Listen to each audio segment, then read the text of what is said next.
Bismillahirrahmanirrahim. Assalamualaikum warahmatullahi wabarakatuh dan selamat pagi semuanya. Bagaimana kabarnya? Waalaikumsalam warahmatullahi wabarakatuh. Ya, Baik-baik. Alhamdulillah sehat Pak, amin. alhamdulillah sehat ya. Oke, baiklah semuanya. Pada pagi hari ini kami akan sedikit berbicara tentang salah satu isu kontemporer yang terjadi di lingkungan kampus. Tapi sebelumnya kami dari kelompok 2 pelatihan dasar CPNS gelombang 3 angkatan ke-8 golongan 3 ya. Nah, kami semua ini adalah CASN Universitas Sulawesi Barat. Nah, dan ini adalah salah satu tugas kami yaitu untuk berdiskusi singkat tentang isu kontemporer yang terjadi di lingkungan kampus.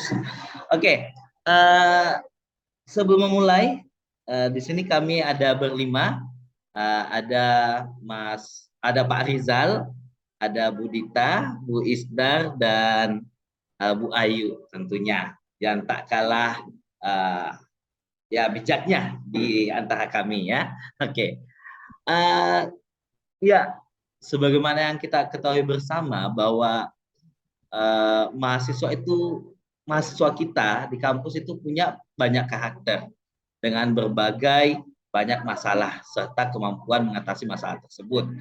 Seperti di beberapa berita, mungkin teman-teman semuanya pernah membaca ataukah mendengar berita tentang mahasiswa yang mungkin bunuh diri, ataukah berita terakhir itu tentang seorang laki-laki di daerah Jeneponto kalau nggak salah ya, yang gantung diri gara-gara cuman diblok oleh pacarnya.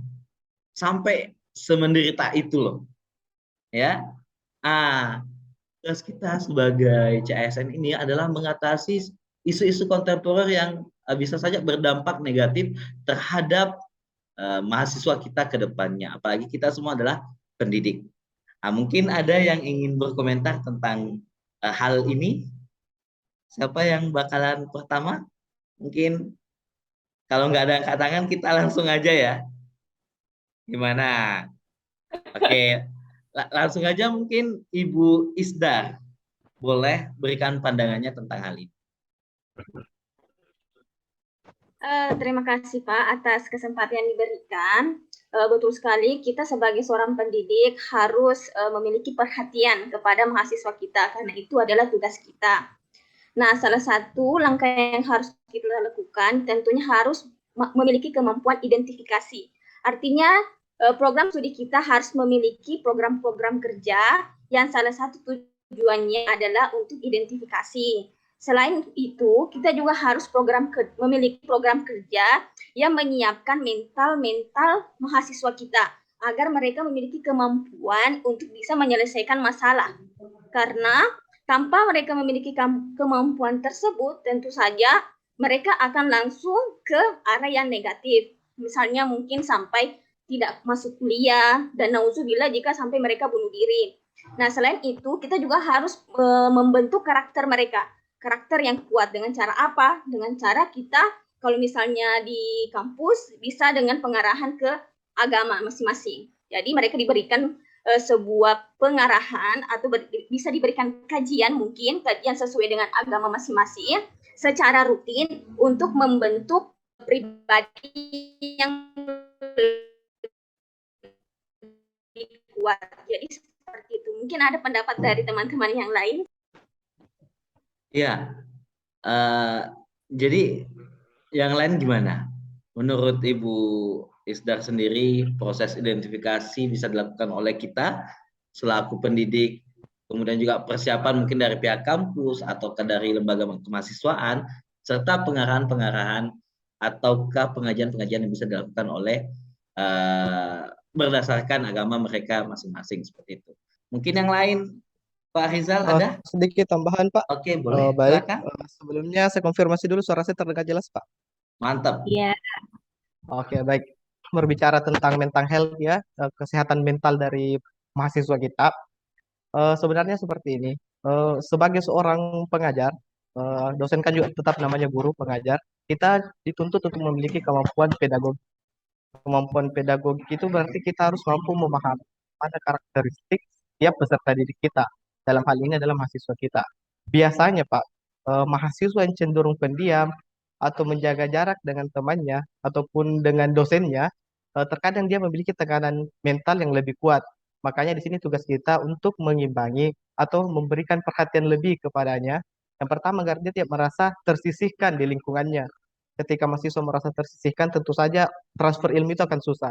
Jadi sebagai seorang pengajar kita harus mendekatkan diri, kemudian mencari tahu apa pokok permasalahannya. Jika memang permasalahannya ini berhubungan dengan akademik, maka sebisa mungkin kita harus bisa membantu. Entah itu mungkin dia karakter dia yang tidak kuat untuk menghadapi anggaplah beberapa tugas yang dia tidak bisa selesaikan, maka dia bisa berkonsultasi mungkin kepada PA-nya kalau tidak bisa kepada dosen yang lain. Di sini tugasnya seorang PA untuk mampu mengetahui setiap perkembangan mahasiswanya. Kemudian juga kita harus seperti dikatakan Bu Sidar, memang penting sekali pendekatan agama dalam hal ini, Pak. Mengapa? Karena untuk membentuk karakter dan kekuatan mentalnya itu harus dinaungi dengan agama. Bagaimana dia bisa mengarahkan jika dia mengalami tekanan mental yang cukup kuat agar tidak melakukan hal-hal yang tidak diinginkan. Saya rasa itu tambahan sedikit dari saya, Pak. Ada Wah, super sekali Pak ya. Jadi kemampuan pedagogik seorang pengajar itu memang harus betul-betul diasah agar mampu mengimbangi ya, mengimbangi mahasiswa yang mungkin mereka terkena ya, ini istilahnya terpapar mental health issues. Oke, terima kasih Pak Arizal, super sekali. Mungkin Ibu Dita atau Bu Ayu ada yang ingin disampaikan mungkin? Ya Pak, Oke, Bu saya Dita dulu.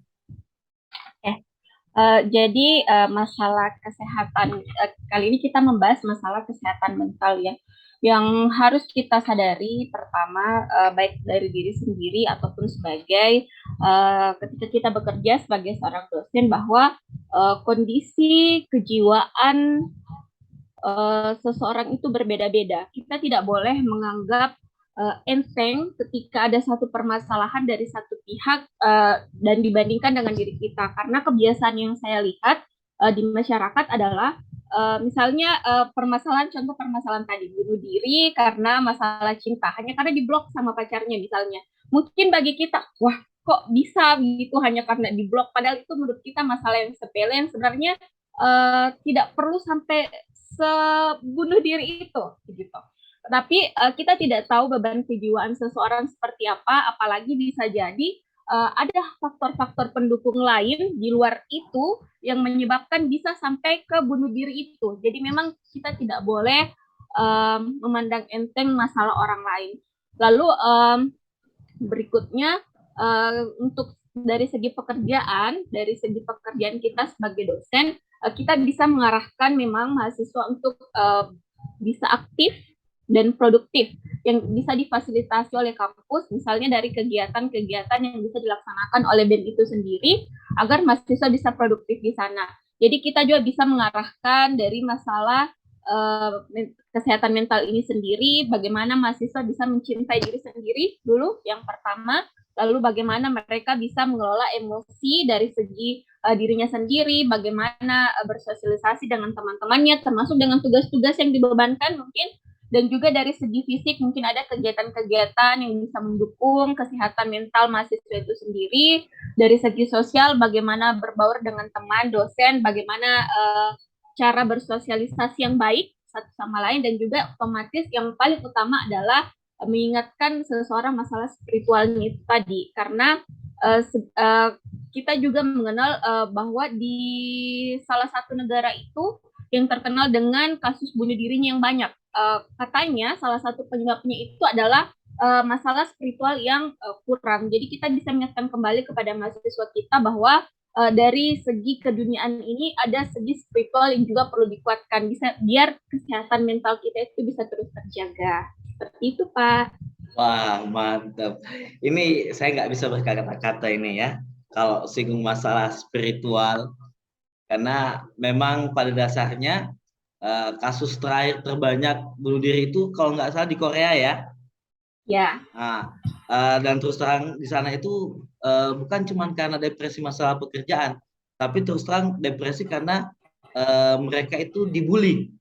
Karena maaf ya, ini karena kalau wajah kurang tampan atau kurang cantik, mereka itu bakalan sulit dapat pekerjaan, pacar, dan lain sebagainya. Dan itu yang terjadi di lapangan. Dan kita harapkan hal ini tidak menjadi pendorong mahasiswa kita nantinya terkena mental health seperti itu.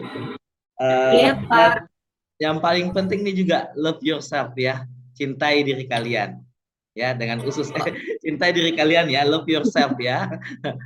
Kita Oh iya. mencintai diri kita untuk supaya kita bisa terhindar daripada mental health itu sendiri. Terima kasih Oh Bu iya. Dita. Masih ada Bu? Oh iya, Pak. Masih ada? Ada satu juga yang saya selalu ingat pesan dari seorang senior. Beliau berkata bahwa pandai-pandailah bersyukur saudara, karena dari rasa bersyukur itu bisa lebih menyehatkan mental kita. Makasih banyak Bu Dita. Pandai bersyukur untuk teman-teman yang sudah diterima sebagai CASN tentunya ya. Oke, mungkin yang terakhir saya ingin dengar kata bijak closing speech dari Kak Ayu. Bu Ayu ada? Ya, terima kasih Pak Oke. Asdar. Sudah memandu dengan sangat baik, Masya Allah. Alhamdulillah, iya. Kalau menurut saya, mental health peserta didik itu tak lepas juga kita harus mengaca dulu sih mental health dari para dosennya juga. Itu adalah berperan penting juga, karena menurut saya kesehatan mental itu salah satu faktor terbesarnya adalah memang dari lingkungan.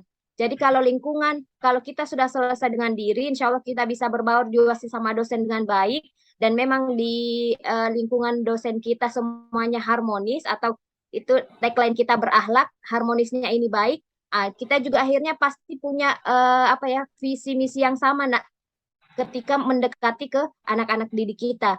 Jadi memang itu bahwa kalau pendidikan betul banget yang dibilang tadi sama Pak Rizal, bahwa pedagogi kita harus bisa melihat, oh anak ini butuh pendekatannya seperti ini, kalau anak yang satu ini butuh pendekatannya seperti ini. Nah, kita harus paham banget konsep berpikir kerja otak, bahwa mahasiswa, pendekatan ke mahasiswa beda dengan pendekatan ke mahasiswi, karena cara mereka menangkap itu juga berbeda, permasalahan mereka hadapi juga berbeda, tekanan mereka hadapi juga berbeda. Jadi memang betul sama Bu Dita tadi, bahwa jangan menganggap enteng, dia mah masalahnya gitu aja. Tidak bisa, karena pasti kita nggak tahu bahwa faktor-faktor apa sebelum yang mereka hadapi itu, seperti itu sih.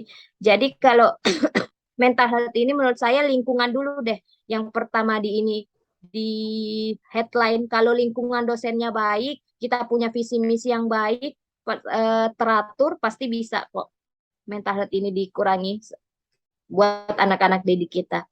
Sih, Pak.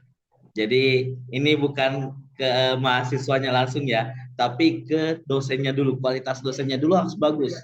Mental health dosennya dulu ketika ingin mengajar di kelas, itu paling tidak harus mumpuni ya, supaya tidak menggerus atau tidak membuat anak-anak kita atau mahasiswa kita di kelas semakin menjauh tentunya.